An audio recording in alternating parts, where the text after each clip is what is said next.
I moved to Seattle from Silicon Valley, and when I got here, I made a mistake that cost me time, cost me money, and a year of living in the wrong part of the city. Nobody sat me down and told me the things that I'm about to tell you right now. And after a decade of selling homes here in Seattle and helping hundreds of people relocate, I can tell you that almost everyone making this move makes some version of the same mistakes that we're gonna talk about. So if you're thinking about moving to Seattle, this is the video. I'm going to give you the 10 things I tell every single relocation client in our first call. I'm Brennen Clouse. I went to Stanford, worked at Microsoft, and I've been a real estate broker in Seattle for over 10 years. Let's go. Number one, the rain is not what you think. Before you do anything, I need to clear this up because the rain reputation is the thing that scares most people off, and it's completely misunderstood. Seattle, don't get me wrong, it rains a lot, but it doesn't get hammered with heavy rain. It's not Portland in January.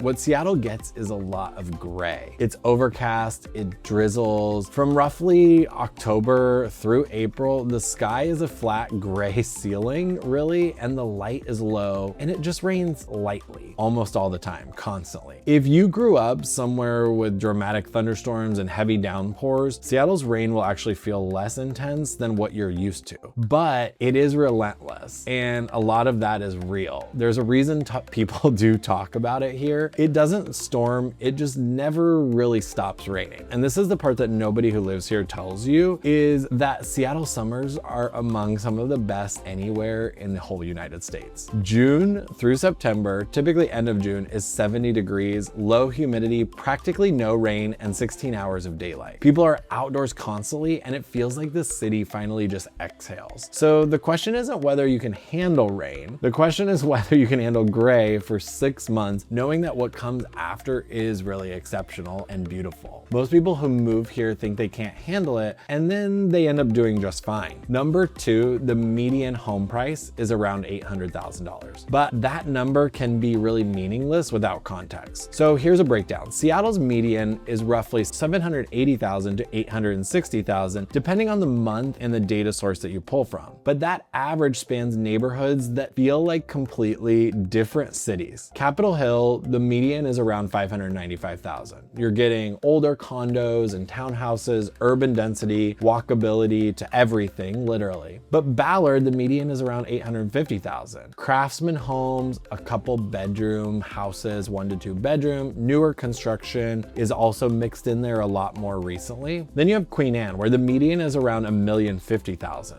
These are larger homes, views, more space, one of the most sought after spots in the city. And then Bellevue, across the lake, the median is around 1.6 million. Newer construction, more suburban feel, top ranked schools. The number you're budgeting with will land you in completely different places depending on where you're looking. And the neighborhood matters more than the price per square foot, which kind of brings me to the most important thing I'll say in this video, which is number 3. Picking the wrong neighborhood is a $200,000 mistake. Seattle's neighborhoods are not variations on a theme. They're actually genuinely different cities stacked next to each other. Ballard is a Scandinavian fishing village turned craft brewery scene. Capitol Hill is dense, walkable, cultural, loud on the weekends. Fremont is artsy and weird, but really in a really good way. And then Queen Anne is quiet, elevated, and family oriented. West Seattle actually feels like a small coastal town with a bridge to the city. And then Bellevue is clean and new and suburban and very oriented around Microsoft. If you pick based on price alone or based on a weekend visit, there's a real chance you end up in the wrong place for how you actually live your life. I tell every relocation client the same thing. Before we look at a single house, we spend 30 minutes talking about how you actually want to spend your Saturdays, what you need within walking distance, whether you want to hear the neighbors or not, and whether you drive everywhere or would rather not own a car in the city, whether you have kids or plan to. That conversation can really determine the neighborhood, and the neighborhood will then determine the home. I've actually linked my free Seattle neighborhood guide in the description. It compares 8 neighborhoods side by side, so it'll give you a starting point. Okay, number 4, the commute math will make or break your decision. This one people underestimate. Seattle's geography is a series of ridges, water, and bridges. There are a limited number of ways to cross Lake Washington between Seattle and the Eastside. The 520 bridge and the I-90 bridge are both both genuinely congested during peak hours. And trust me, I used to drive across those all the time. There's no magic alternative. If you work at Amazon's South Lake Union campus, you have great options like Capitol Hill, Belltown, First Hill, Queen Anne. They're all close or walkable.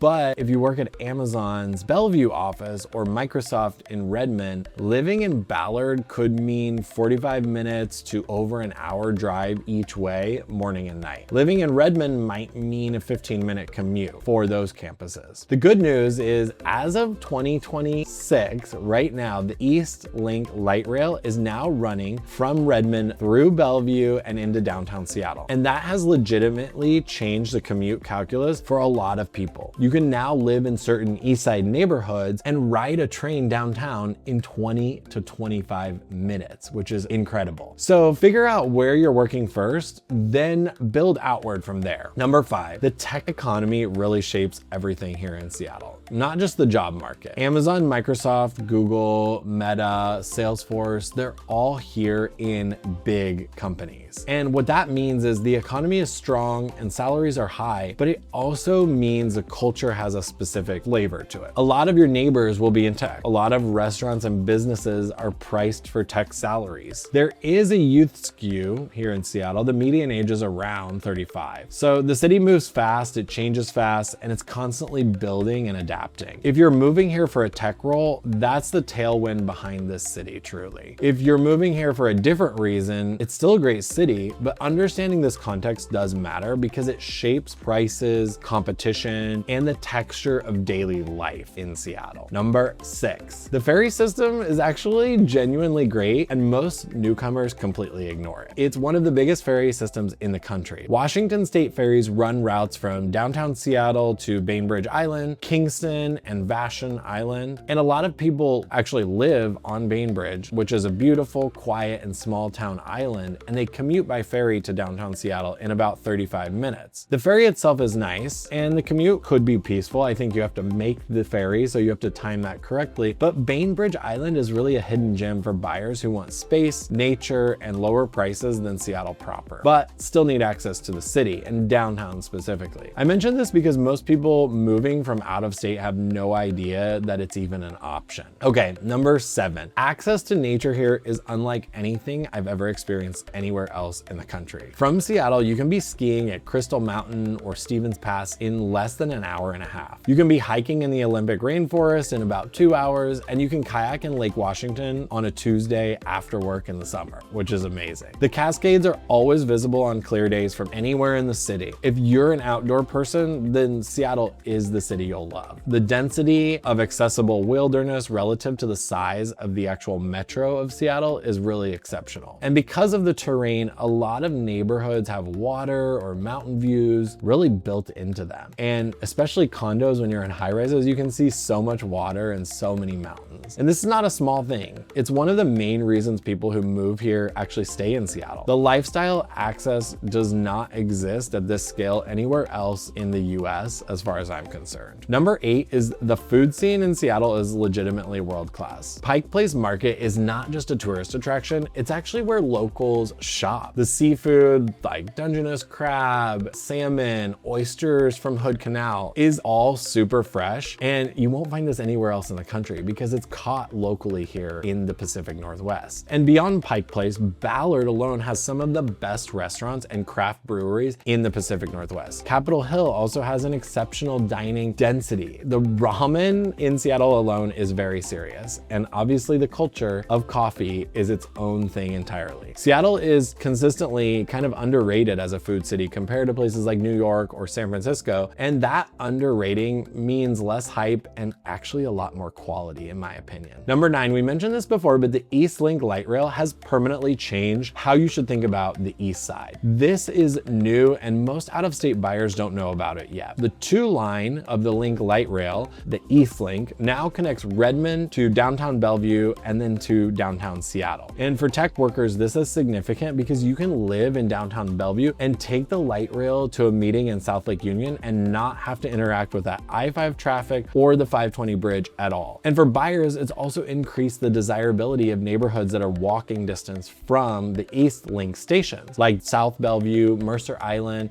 and the International District in Seattle. These areas are worth looking at even if you haven't considered them yet, because the transit access has changed the game. Number 10, last but not least, almost nobody who moves to Seattle ever leaves. And there's a reason for that. The data on this is a little anecdotal, but it is consistent. People who move here don't really leave. The lifestyle, the outdoors, the food, the career options, the summers become something they can't replicate anywhere else. And I came from Silicon Valley. I've had opportunities to move back and I haven't. Most of my clients who relocate here tell me within the first year that they can't imagine leaving because of all these amazing amenities. And that's a thing nobody tells you up front. Seattle is a city that grows on you slowly and it becomes hard to really leave. The gray winters are real, don't get me wrong, and the cost is real, but the quality of life when everything clicks is really exceptional. If you're seriously considering making this move, here's my suggestion. Don't start with Zillow. Start with neighborhoods. Figure out how you actually live, what matters to you, and which part of the city fits that lifestyle. Then look at the homes after that. I've put together a free guide comparing 8 Seattle neighborhoods side by side. Prices, walkability, who each one is best for, and the one thing most people don't know about each of those neighborhoods. You can download it at the link in my description or text me the word Seattle to this number on the screen. It's my direct number and I'll send it straight to your phone. I do free 30-minute relocation calls for people who are seriously considering this move. It's not a pitch, there's no pressure, it's just information for you about the city. And the link to book one is also in the description below. I'm Brennen Clouse, thanks for tuning in, and I'll see you on the next one.